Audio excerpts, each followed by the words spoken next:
You ready? My calculations are correct. You're gonna see some serious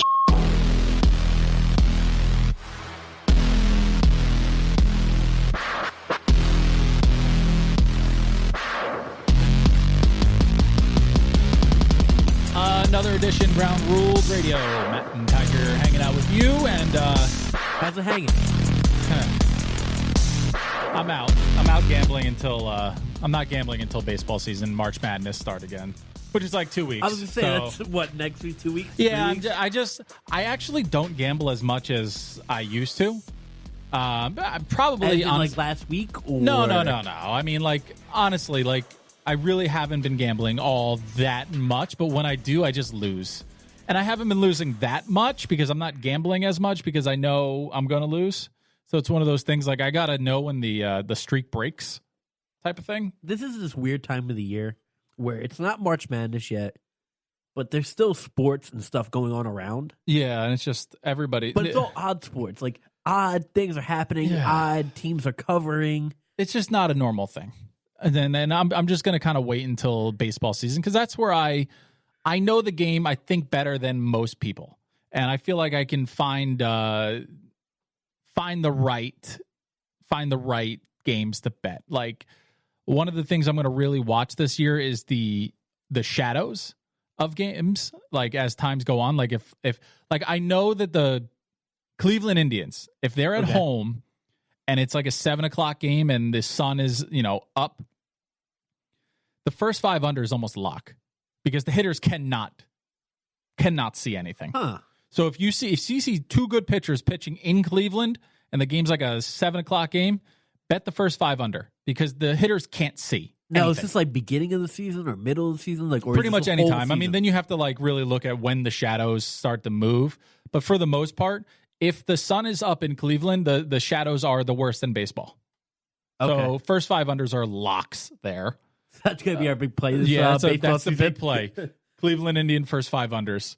Another thing, I want to get into this next time as we do like a little baseball preview, but I've wanted to do this, and I've never had the guts or the bankroll to do it, and I definitely don't now, but I think I might just do it, is bet one team, either the run line or the money line, every single game, and just see where we're at the rest of the year. You son of a bitch, I'm in. Right? Like one team, you pick one team, and you bet them money line for the entire year. And of course, everybody's going to be like, oh, bet the Yankees. Well, no, you can't always just pick the favorites because they're going to be minus 250 some games, minus 300, and then you're not going to make the money back. Where you look is you have to dive into like the over-unders almost. That's kind of how you can scale it. Okay. And you look at like the wins over-unders. And then you kind of go, okay, well, I think that team is going to be better than that. And then at least early in the year, and if they play in a division, for example, the one team I'm thinking about, and we'll kind of dive into all the teams. The one team I'm thinking about this year is the San Diego Padres, or I the was Arizona, about to say that, or the Arizona Diamondbacks, because they're going to be massive underdogs to like the Dodgers, but they're going to pick them off sometimes. And so, just those team names, they don't attract like you know a lot of teams, like the books know who they're going to bet on. The Padres aren't going to be favored in a lot of their games, and if they are, it's going to be by a small margin. All right, let's just do this now, not next week. Right? Yeah. Might as well just do it now. I'm going to pull up, give me 1 second, I'll pull up the wins over under.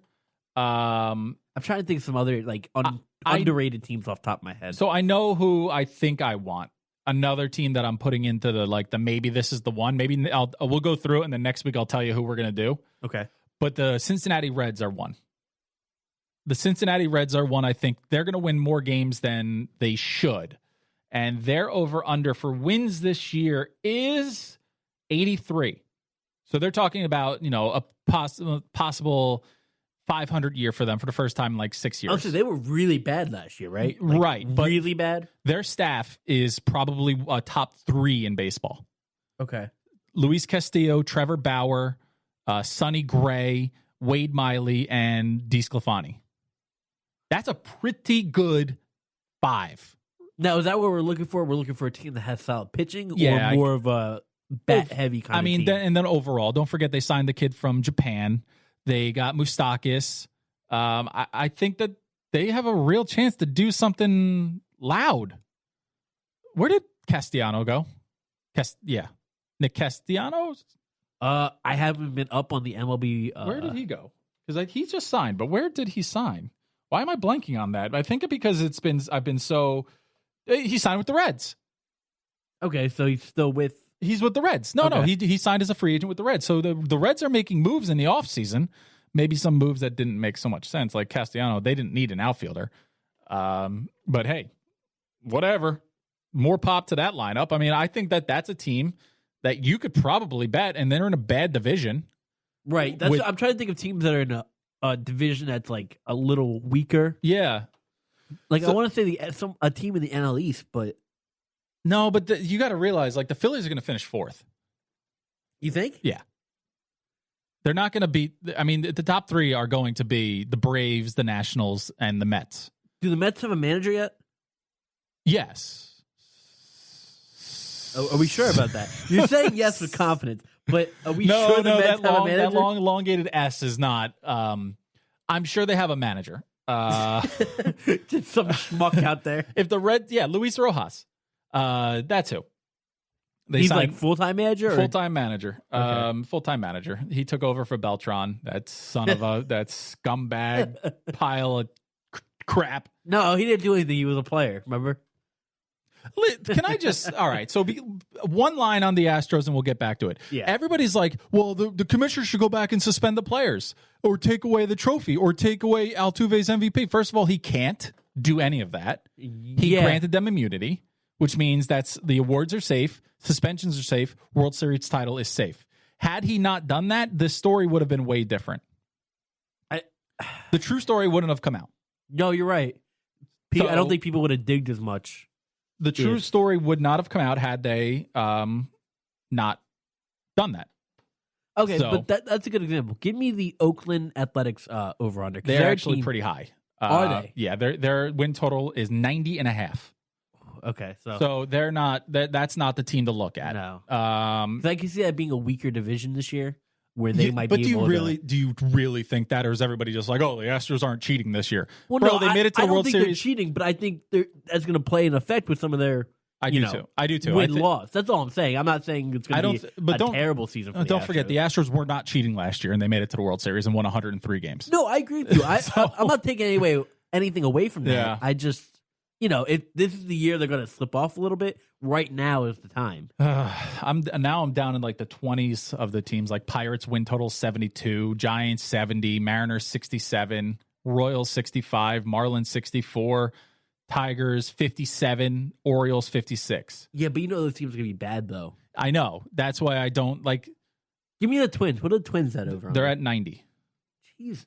90.5. So they have to get to 91, which I think the team that we should be looking for is sitting in the NL Central. If you're going to bet a team every single day, I think the Reds might be it. And I'm not 100% sure. I got to do a little more digging just because who is their competition in-house? The Cardinals, the Cubs, the Brewers, right? 3 decent teams. They're going to be underdogs to all 3 every single time they play them. And I think have a better shot of winning than like the Padres versus the Diamondbacks, or Padres versus the Dodgers, or whatever, or the. Ooh, give me Tampa Bay. I know they're in a tough division, but even Tampa Bay last year would have been profitable. Tampa Bay is 91.5. 91.5 wins. There's a lot of these wildcard teams that are up in the 90s, I guess, huh? Yeah, it's a weird thing to try and figure out, like who you want to pick, like. For example, last year, if you bet the Red Sox on the run line, so that's -1.5 or +1.5, whichever they were the least profitable. If you bet $100 on them every single game, you would have lost over $3,000. Last year, if you bet the run line with the Yankees, they were the most profitable. If you bet $100 every single game, you would have come out with $2,100 ahead. That's what kind of got me thinking on this. Are we doing run line or money line? Because that makes a difference too. I think money line. Last year, for example, like the teams that come out of nowhere, the most profitable team was the Twins. Okay, yeah. I was going to say like the Twins or the Rays. Even the Rays, they were underdogs a lot, and they went on that massive win streak in the middle of the season. So you can't really take I guess this is where my Padres argument kind of goes to hell. If you bet the Padres last year, Moneyline all year, you would have lost $2,000. They were under $500, right? Yeah. So just move the decimals for really what we're going to be doing. I'm not doing $100. I can't do that 162 times. A little steep, but just maybe something. we'll do 50 or something like that. That's again aggressive. We'll see. We'll figure it out. We got to make some profit off. So this. the bottom 5 were the Orioles at 1,800, the Royals at 1,900, the Padres at 2,000, the Red Sox at just over 2,000, and the Tigers. If you bet $100 on the Tigers money line all year last year, you would have lost $4,200. So there's got to be a team like in the sweet spot, and that's taking like in account of all the odds, like all the swing of the odds up, underdog, favorite type of thing.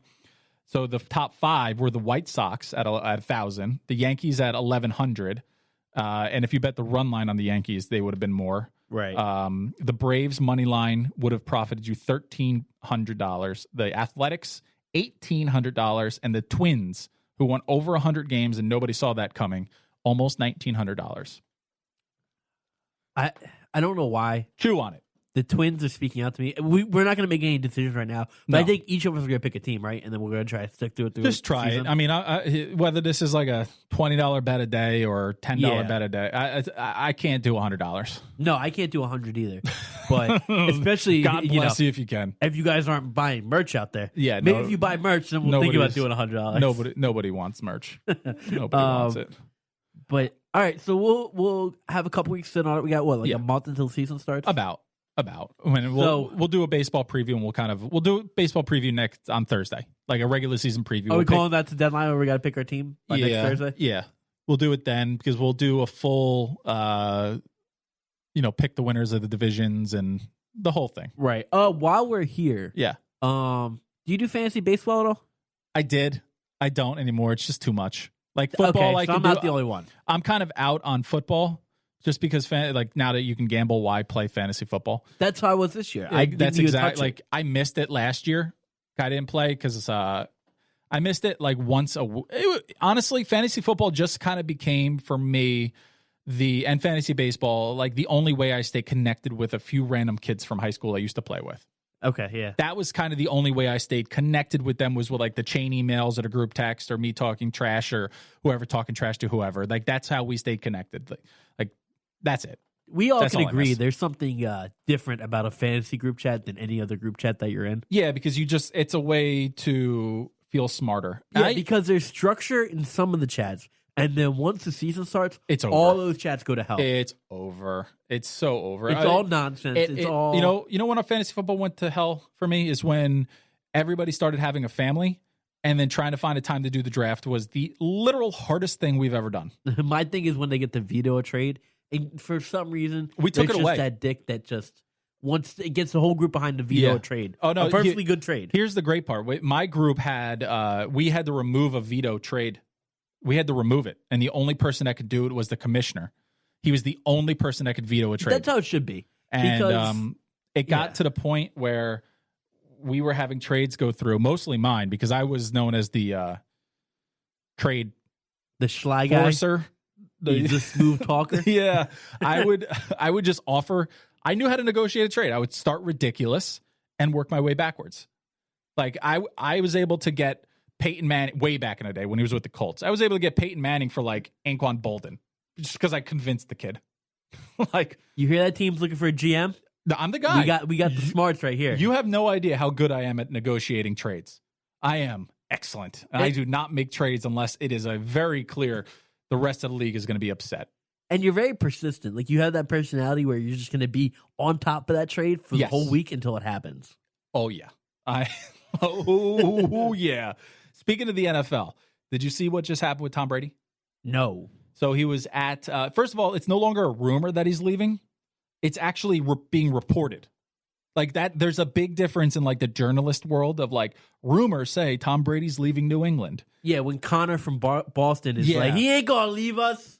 That doesn't count as reporting. Now there's a report that is saying Tom Brady is leaving New England. And that is a big, big, big difference than if just everybody's like, I think he's going to leave. No, when they're actually writing it now, that's a real thing. What does New England do? This is my whole thought process because they haven't made much movement in, obviously